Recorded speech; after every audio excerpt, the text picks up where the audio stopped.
고영쌤, 네. 저희 지금까지 영상에 댓글이 되게 많이 달렸어요. 네. 댓글 보시고 한번 거기에 리액션 해주시면 좋을 것 같아요. 아, 네. 영광입니다. 저는 그냥 내용에 대한 말씀을 주신 것도 너무 많았는데 한편으로는 그냥 반갑다, 피부 관리 어떻게 하냐 이런 말씀 주셔가지고 모든 것은 이 조명과 이 메이크업 덕분이라고 생각합니다. 하지만 너무너무 복 많이 받으실 거고 그렇게 이쁜 말씀 주셔서 자, 댓글 주신 분들 감사드리면서 자, 영어가 보영 그동안 보내주신 많은 댓글들 가운데에서 공감하실 수 있는 것들 골라봤습니다. 한번 댓글 볼게요. 김명옥님. 김명옥님. 모닝 스페셜 들으며 아침을 열었던 시절이 있었네요. 저 상큼하고 힘있는 목소리. 스태미나는 좋은 것 같아요. 참 조상님 덕분으로. 하여튼 그 모닝 스페셜이란 프로그램은 처음 만들 때부터 이제 같이 할 수 있었던 영광스러운 작품이죠. 근데 지금도 저는 그 프로그램의 팬으로 잘 듣고 있거든요. 오랫동안 들어주셨다니 진짜 감사합니다. 어쩜 세월을 선생님만 비껴나가나요? 오히려 더 어려지신 것 같아서 부러워요. 살을 조금 빼려고 노력하고 있고요. 비타민 잘 챙겨 먹고 있고요. 그다음에 술, 담배를 안 해요. 못 해요. 그래가지고 뭐 그런 거 아닐까요? 너무 반가워서 내용은 안 들어보고 얼굴만 보고 있었어요. 여전히 고운 목소리, 고운 얼굴이시네요. 복 받으세요. 네, 천복을 누리실 겁니다. 아, 내용에 대한 얘기 하자고 내용에 대한 얘기 제가 여기서 막 발음 얘기도 하고 표현 얘기도 하고 막 그랬는데 어떤 분이 고등학교 때 이보영 영문법을 들으면서 입시 공부를 하셨다는 거예요. 근데 제가 애기들 영어부터 이렇게 뭐 성인 뭐 토익 정도까지는 전문적이라기보다도 건드렸다는 말이 맞는 표현인지 모르겠지만 제가 유일하게 하지 않은 게 수능이거든요. 유일하게 하지 않은 게 그 시험 전략은 정말 전문적으로 이게 붙어야 되는 거라 가지고 그건 제가 감히 범접할 수가 없는 부분인데 아마 제가 좀 쉽게 썼던 영문법 교재가 도움이 되셨던 것 같아요. 어쨌거나 사시는데 도움이 되셨다니 다행입니다. 또 어떤 분은 제가 발음에 대한 말씀을 드렸어요. 그래서 데스크, 뭐 드라이브라고 하기보다 desk, drive 이렇게 딱 끊어지는 발음이 필요할 때가 있다. 이걸 우리말로는 을을 붙여서 쓰기도 하고 하기 때문에 우리가 이제 영어로 얘기할 때도 그런 습관이 좀 이렇게 전이 되는 경우가 있다는 말씀을 드렸더니 개인적으로 미국식보다는 영국식이 좀 더 쉽게 알아듣게 되는 것 같아요. 라고. 네, 영국식은 이거는 트 발음이라든지 이거를 좀 분명하게 하죠. 근데 이것도 단어 안에 있을 때 water 이렇게 말하는 bottle 이렇게 한다든지 북미식으로는 bottle 그다음에 water 이렇게 모음 사이에 t가 들어가 있을 때 이게 르처럼 발음이 난다라는 거지 뭐 아무 때나 뭐 이렇게 되는 건 아닙니다. 훨씬 영국식이 편하게 들린다는 분들도 많이 계세요. 근데 무슨 말씀인지 충분히 이해합니다. 20년 전에 EBS 스튜디오에서 뵀을 때 그대로셨는데 AI이신지 아니면 무슨 타임캡슐에서 나오신 것 같아요. 천복을 누리실 거예요. 역시 진짜 아주 복 많이 받으실 거예요. 네. 이보영의 모닝 스페셜 방송과 책자로 영어 시작한 지 26년 전이네요. 덕분에 군대도 카투사로 근무했고 지금은 대기업에서 해외 사업 담당하며 밥 벌어먹고 하고 있네요. 어머. 언어에 재미 붙여 중국어까지 배웠어요. 감사합니다, 선생님. 네, 고맙습니다. 저도 중국어 배우고 싶어요. 제 책이 중국어로 번역이 돼서 이제 여러 권이 나왔었는데 가가지고 정말 내가 설명을 할 수 있으면 좋겠다. 물론 통역분도 계시고 번역해 주신 분도 계셨긴 했지만 그런 욕심이 들더라고요. 그러니까 그 번역기를 쓰는 것만 가지고는 뭔가 100% 전달되지 않는 것이 괜히 있는 것 같고 사실 저보다 더 잘해줄 텐데 기계가. 하지만 내가 내 머리를 써서 내 그 입으로 말한다는 거의 어떤 그 즐거움이라고 하는 건 그 무엇과도 바꾸기 어려운 것 같아요. 그런 의미에서 봤을 때 공부하고 계신 여러 가지 외국어 공부가 평생을 두고 우리가 뭐 다 잘할 거 있어요. 그냥 어느 정도 할 수 있다라고 하면 그것도 재밌잖아요. 하는데 좋은 벗이 됐으면 좋겠어요. 혹시 이런 제자들, 과거 제자들 댓글 내용 어떠세요? 그 제자라고 할 수는 없지만 사실은 많이 부끄러워요. 왜냐하면 방송을 하는 입장에서는 저는 제가 좋아서 한 게 더 컸거든요. 제가 즐거워서 내가 재밌어서 내 공부하려고 하는 마음으로 시작을 했어요.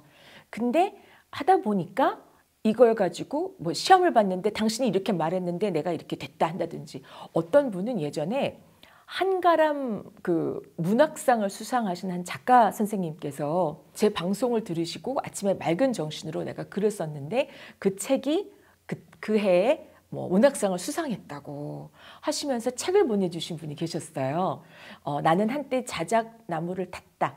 라는 책을 쓰신 우리 선생님이 계셨습니다. 그래서 제가 그 책을 받아들고 너무 떨려가지고 정말 감사하지만 내가 한 게 아무것도 없는데 이럴 땐 ed를 써요. 이럴 땐 ing를 써요. 뭐 이런 얘기 한 거하고 그분이 그런 작품을 만든 거하고 무슨 관련이 있을까 싶기는 한데요.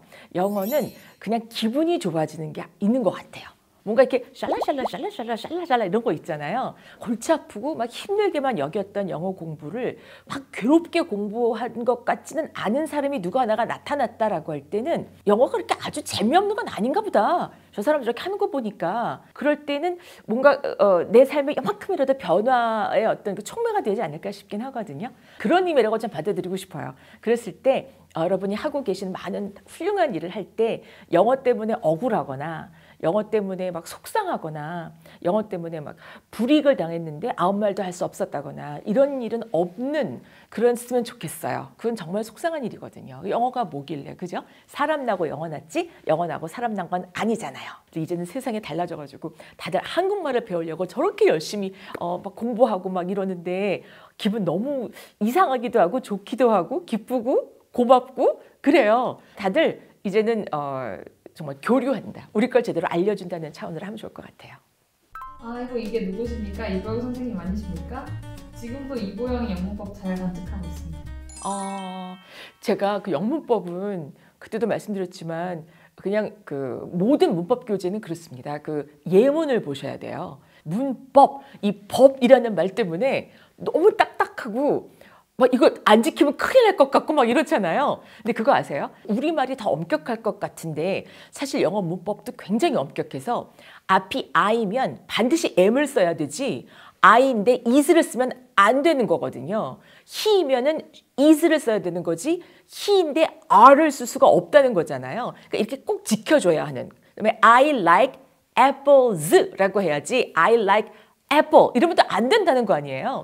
근데 우리말은 그에 비해서는 조금 더 융통성이 있는 것 같다는 생각이 들어요. 그러니까 어법에 딱 맞지 않게 말을 하더라도 알아듣는데 크게 지장이 없는 경우가 더 있지 않나라는 생각을 하게 됩니다. 그런데 문법이 막 5만 5천 가지를 우리가 알아야 되는 건 아니기 때문에 중요한 건 하나하나에 대한 예문을 정말 실용적인 게 딴 게 아니라 내가 살면서 한 번쯤은 말해볼 것 같다 이 말을 그런 예문으로 되어 있는지 그걸 중심으로 많이 말해보는 연습을 해보고 해야 그때 문법이라는 게 스며들게 되는 거라고 믿어요. 아니면 문법 따로 하고 뭐 회화 따로 뭐 이렇게 하기보다는 같이 갈 수 있으면 가장 효율적이겠죠.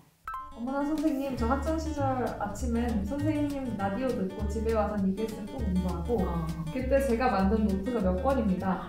라디오 방송에 걸어 연결된 적도 있고요. 그때 궁금했던 질문은 아직도 생생하며 지금은 캐나다에서 이민 생활하며 열심히 사용하고 있습니다.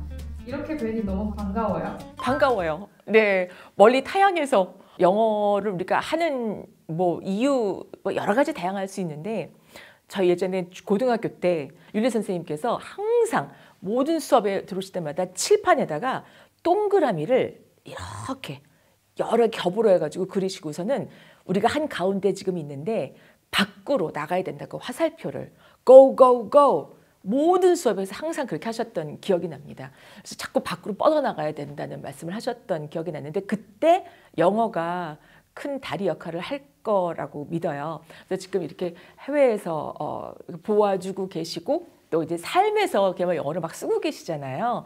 어떤 어려움이 있으셨는지 혹은 이렇게 하니까 되더라라는 거 좋은 얘기 있으면 많이 댓글로 남겨주시기 바랍니다. 그래야 또 용기를 얻어서 나도 나가볼까? 뭐 이런 얘기 생각하게 되는 경우 있지 않겠어요? 그래서 많이 좋은 팁을 좀 주시기 바랍니다. 그리고 오랫동안 인연을 맺어주셔서 진짜 감사드려요.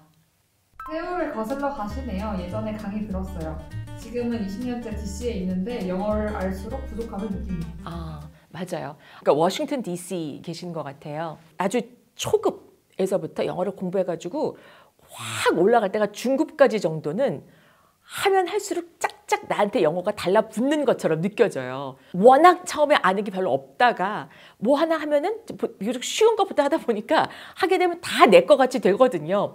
근데 어느 순간부터 아무리 공부를 해도 이게 별로 늘지가 않는 것 같고 자꾸 한 말만 똑같이 하게 되고 새로운 게 별로 안 나오는 것 같고 진도가 안 나가고 이럴 때가 중급에서 상급 올라갈 때 중급에서 중상급 이렇게 올라갈 때 이때가 원래 가장 그 완만한 곡선을 상향선은 그렇게 됩니다. 이미 알 만큼 알고 많이 축적을 해놓은 상태니까 여기에서 뭘 더 얻는다고 하는 것이 일단 과부하가 걸릴 수가 있는 거죠. 뭐 CNN 뉴스 앵커 같이 영어를 한다든지 뭐 TV에 나오는 어떤 사람처럼 영어를 막 한다든지 근데 그렇게 비교를 하기 시작하면 비전을 갖는 건 좋지만 그게 적당히 가야지 또 누구나 그렇게 할 필요도 없는 거고요. 그리고 우리가 다시 태어나지 않는 이상 외국인처럼 말을 할 수는 없어요. 그럴 필요도 없고. 그러니까 내가 이런 말을 하고 싶은데 이런 말을 영어로 어떻게 하는지 정도만 그때그때 알아가면서 그걸 그냥 단편적으로 연습하는 것도 전 나쁘지 않다고 생각해요.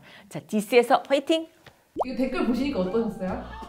저는 이렇게 많은 댓글이 달릴 줄 몰랐고요. 그리고 이렇게 반가워해 주시는 분들이 많이 계시다는 것에 대해서 새삼 흠칫 놀랐습니다. 너무 감사드리고요. 정말 알고 싶어 하시는 것이 뭘까, 또 듣고 싶어 하시는 것이 뭘까 더 진지하게 고민하게 됐어요. 하지만 그러나 더 가벼운 마음으로 자주 뵈야겠다라는 생각을 하게 됐습니다. 댓글 덕분에 앞으로도 많이 경험담, 또 느낌 나눠주세요.